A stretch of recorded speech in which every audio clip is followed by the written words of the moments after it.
The expansion is finally on the public test realm. We're going to be able to play it until the 18th of September, and there are a lot of changes and a lot of new content that's been added to the game. And I'm going to go over those changes as fast as I can. If you guys want to read the patch notes yourself, there's going to be a link to it down in the description for you guys. Starting off with a pretty great change, Mangled Heights and Malevolence are now solo landmarks. Really nice for us solo guys. We don't have a lot of solo landmarks, at least endgame stuff in the game right now. Moving on to the combat changes. Reduce self-healing by 10% and consumable healing by 20% while in PvP game mode. So we are starting to see that split between PvE and PvP.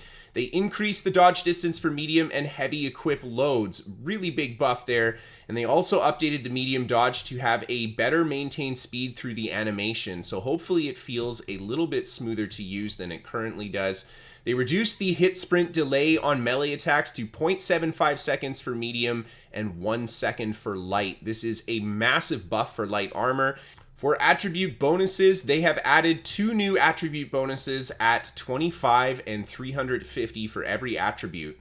And they updated the Dex 300 attribute bonus to no longer be dodge stamina reduction. It will now cleanse CC status effects on weapon swap with a 15-second cooldown.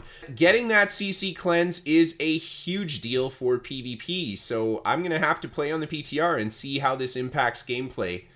And they increased HP gain slightly from leveling, and they increased the amount of HP gain from con slightly as well to account for that increase in gear score. They increased ranged and magic weapon base damage globally, but reduced it back to their current base damage on live for PvP fights. Again, we see that split between PvE and PvP. And most of these ranged weapons are getting a 10% or more damage increase in PvE. They added inherent crit damage reduction to players based on equip load. Light is 15%, medium is 20%, and heavy is 25%, and that is to make up for the removal of the resilient perk. Ice Gauntlet, Wind Chill, and Ice Spike are now treated as ranged magic attacks, so that's kind of a nerf to Ice Spike.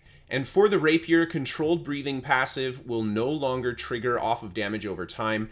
So the stam return that you got from that was a pretty big deal for Rapier, so this is a pretty significant nerf to its stam sustain. And there are some massive musket changes. It now uses projectile instead of hit scan, and the bullets have penetration so they can shoot through targets. This is a huge change to how this weapon works. They significantly increased the accuracy of the musket as well, so it should feel a lot better to use now. And there have been some changes to the musket passives as well. The interesting one is that the quick load will now reduce the time that it takes to reload instead of give you an automatic reload, and these are going to be easier perks to proc. The new Sniper Ultimate is now Deadeye, and it will allow you to inflict a bleed with your next shot if you had previously hit multiple targets with a single shot. Now, I did look on New World Database, and this is going to be a 15% weapon damage bleed for 5 seconds, so not bad at all. Traps will now deal damage when they trigger. Again, this is 35%, I believe, base weapon damage, so not a ton, but they will remain in the world for 30 seconds now instead of 20 seconds. Sticky Bomb got the work that we wanted it to get. There is no aim state for it anymore. You will now throw it immediately upon button press. Oh my god, I can't wait to use Sticky Bomb again. Power Shot increased damage from 150% to 170%. Power Shot is going to be one hell of a burst move on musket now. But some very interesting changes to the weapon overall. Definitely one that I'm going to be testing on that PTR. Flamethrower, they doubled the hit rate of the ability, but they have the damage of the initial hit and the damage over time. And Detonate, which can no longer crit from a previous patch, has had its base damage reduced by a further 20%. Now let's talk about those perk changes. In general, you should get better gear, and it should have a higher chance of yielding 3 usable perks, which is a very nice change. We'll see how that works on the PTR. And then for the weapon perks, we have some pretty big nerfs to a lot of very common and popular perks. Vicious is now going to cap at 7% instead of 13%. Enchanted's going to be 5% instead of 10.5%. So very big nerfs to those guys. Blessed as well got the treatment. It's going to be 12% now instead of 20%. And Refreshing Move is going to be 2%, down from 3.2%. Life Stealing is actually getting buffed from 5.8 to 7.1%, and Keenly Empowered is getting nerfed from 20% to 10%. Keen Speed got the buff though. We're going from a 10-second cooldown to a 7-second cooldown on that 7 seconds of 20% speed, so a very nice change to that one. And the chain perks will now no longer roll on any of the weapons, but if you have a chain weapon at the moment, that will not change. Siphoning will now not roll on weapons as well. Mortal Lifesteal got a buff to 10% of your health when you kill something, and Mortal Siphoning will no longer drop on your gear. Mortal Energy has a big improvement in scaling, now giving you 50 stamina on kill, and Mortal Fortification is now 30% fortification for 20 seconds, a really big buff to that guy there. Keen has been nerfed from 13% crit chance to 7% crit chance. Across the board, crit chance was nerfed pretty hard with this patch.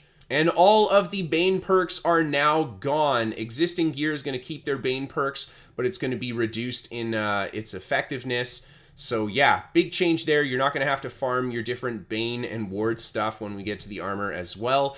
Vorpal has been decreased to 10% headshot damage. Surefooting, the movement speed has been increased to 30%, and now pushes and pulls will be 20% less effective against you.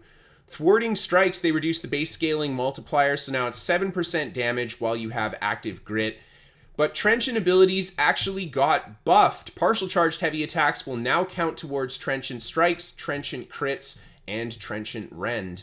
Trenchant recovery is also going to benefit from those partial charged heavies. However, it will now heal you for less damage than it used to, capping at 25% of the damage dealt. And a buff to the shirking perks. Now when you activate the shirking, it will last for 10 seconds instead of 6 seconds. And the attunement perks got a pretty nasty nerf from a 1 second cooldown to a 1.5 second cooldown.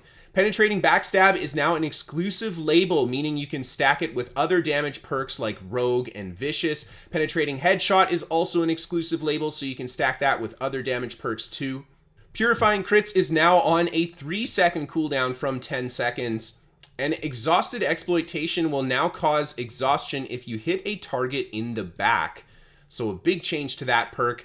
Alacritous Punishment is now 20% additional damage against an opponent with haste. We might see this being a fairly popular perk for PvP now. Life Staff got some new perks added to it. We've got Savior. Healing is increased by up to 20% when you heal a target below 50%. Purifying Breeze, you heal for 33% weapon damage every time you remove a debuff from your ally. And Desperate Player, while below 50% mana, you get up to a 20% healing bonus. Desperate Empower, deal up to 12% more damage while you are exhausted, is the final new perk, and that one is not exclusive to life staves, so that can drop on any weapon. Moving on to shield perk changes, nothing super huge outside of wards now being a 15% damage reduction up from the 9.5% that it currently is. Kite Shield had some additional perks added that can only roll on Kite Shields. On block, heal for 300 health, and then counterattack on block, you gain a 30% empower for 4 seconds. So let's talk about ability perk changes. For the most part, the abilities got buffed across the board, so I'm going to go over them quickly, but I'll go into detail on anything that got a bit of a functionality change.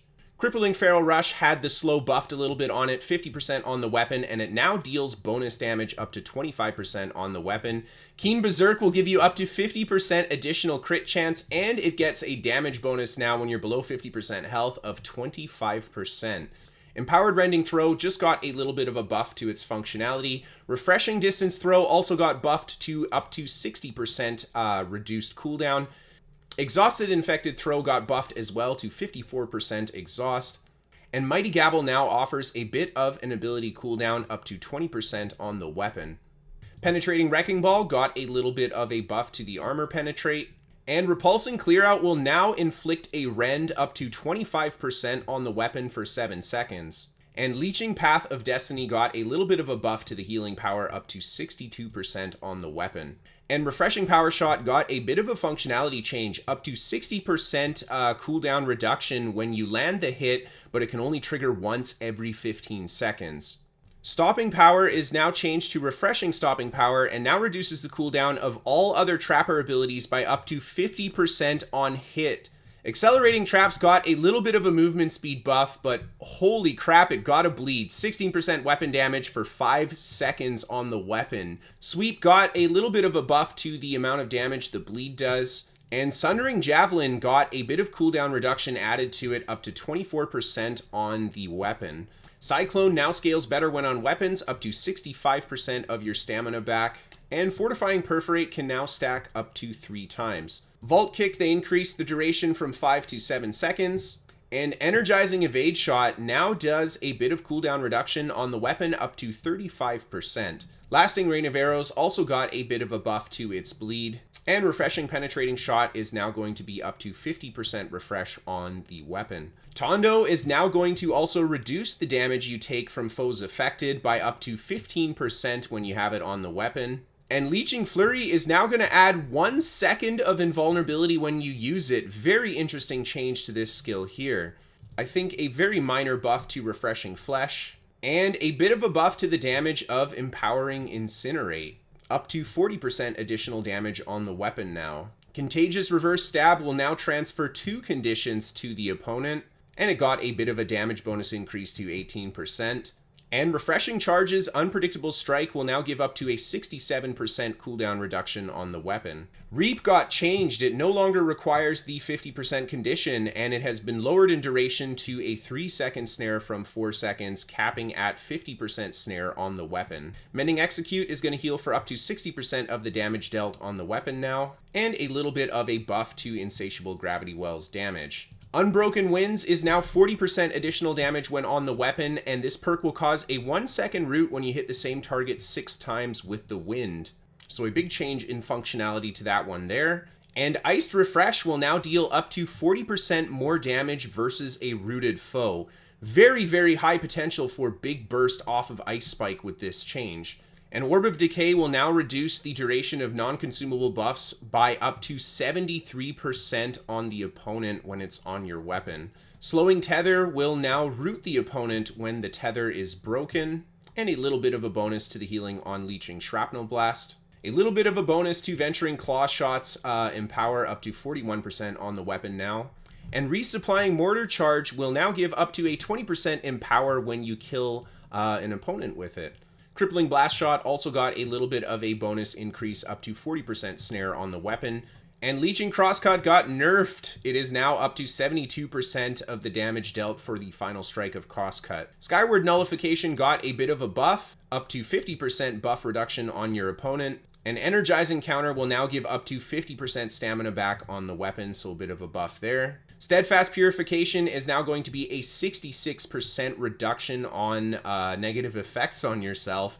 And finally, Slowing Rupture is now a 40% snare for 4 seconds. Moving on to the armor changes, there are no more Ward and no more Resilient. This is going to be replaced with the new health perk. And Vigor and Invigorated have been buffed to 15% from 11%. This is fairly interesting because you could have a lot of damage over time reduction if you stack enough Vigor on a build now. Shirking Heals also got a pretty big buff, 200 base healing plus 1.5% of your max health now. And Siege Ward will no longer drop on anything. And here are the new armor perks that are added to the game. Health is going to be a 2.4% max health increase. Enchanted Ward will give you a 4% damage reduction against incoming light and heavy attacks. Grit Ward will give you up to a 4% damage reduction when you're under the effects of Grit. And then we've got the Harmony perks here, which will give you 2% additional elemental damage in whatever respective element you have for your Harmony. And then we have new conditioning perks for Slash, Thrust, and Strike, which will give you a bit of damage absorption in the respective damage type for 5 seconds after taking that type of damage. And this will stack. Moving on to the jewelry, amulets are going to give you up to a 15% damage reduction when you have a protection perk on it, up from 10%. And health has been nerfed to 7% increase from 10% on live. Mana recovery will no longer drop as a perk. And fortified recovery had a cooldown reduction to 30 seconds, and the fortified is now 20%. So a very big buff to that one. Divine will no longer improve the healing from potions. That is a pretty big nerf to what a lot of people use Divine for. And they added some new amulet perks as well. Alchemist Reprieve, improve healing from potions by 10%. And Refreshing Recovery, when your health drops below 50%, all of your active ability cooldowns will reset on a 90-second cooldown. This seems very, very interesting, possibly very OP with the right combo. Moving on to rings, leeching got buffed here as well, up to 7.1%. Siphoning is no longer going to drop as a perk, and all of the respective damage increasers for elemental damage as well as the physical damages have been increased to 7.2% increased damage, up from 5% now. Keen Awareness got nerfed just like Keen, from 13% to 7%. Brilliant has been discontinued as a perk and will no longer drop on your gear. And Invigorated Punishment has been reduced to a 1% damage bonus, but they increased the max stacks to 10, so I think they're making this a little bit more difficult to get those stacks on. And the new ring perks, Healing Breeze. When you directly heal a target, you apply a 5-second healing buff, 10% weapon damage. Pretty interesting. Purifying, when you cleanse a condition, you will heal for 10% weapon damage, and then Purifying Heart, when you use a heart gem, you will lose all conditions. Moving on to the earring perks, Focus has been discontinued, Beloved has been discontinued, Evasive has been discontinued, Mana Toast has been discontinued, so a lot of perks going away from earrings. Refreshing Toast has been nerfed to 10% at 700 gear score cost reduction. However, potion cooldowns are 25 seconds instead of 30 seconds now. And they added some new earring perks, Empowering Toast for a 20% empower for 4 seconds on potion drink, Fortifying Toast for a 50% fortify on drinking your potion, and then Healing Heart to heal for 10% of your max health when you use a heart gem. And finally, for the bag perk changes, a lot of the different burden perks have been buffed to 20% weight reduction now. But the big one here, Town Loyalty, gives you 15% increased territory standing now. And they have adjusted the way that kills in the open world kind of work. You still get 800 PvP points for killing someone after 10 minutes, but now it's going to be a slow burn to get there, being worth 400 points at 5 minutes, and then if they don't have any time, they're going to be worth 25 points. And it's going to be easier to earn loot in open world PvP as well. We're going to have to get on the PTR to see how that works out. It takes roughly 30% less experience to progress to 20 weapon masteries, so a very big change to that. And they introduced that loot biasing system, which will cause the drops that you get to reflect what you currently have equipped. Very, very big change. Hopefully this makes it easier to get gear that you actually want. Of course, the gear score is now 700 and the maximum crafting level is going to be 250. And your Umbral Shards are no longer going to do anything, and they can be salvaged for a rate of 0.1 coin per Umbral Shard, making them basically worthless. And there you have it. Lots of stuff on the PTR to test and try out. And I didn't even mention the new zone, the faction races, the mounts, the new weapon. Yeah, there is a lot of stuff, so I'm very excited to get on there and start playing. I hope to see you guys on there, and of course, I hope that you guys enjoyed this video. Thank you so much for watching, everybody. A big thank you to our sponsor, ExpressVPN, and a big thank you to our patrons on Patreon for supporting the show. Have a great night, everybody, and I'll see you next time.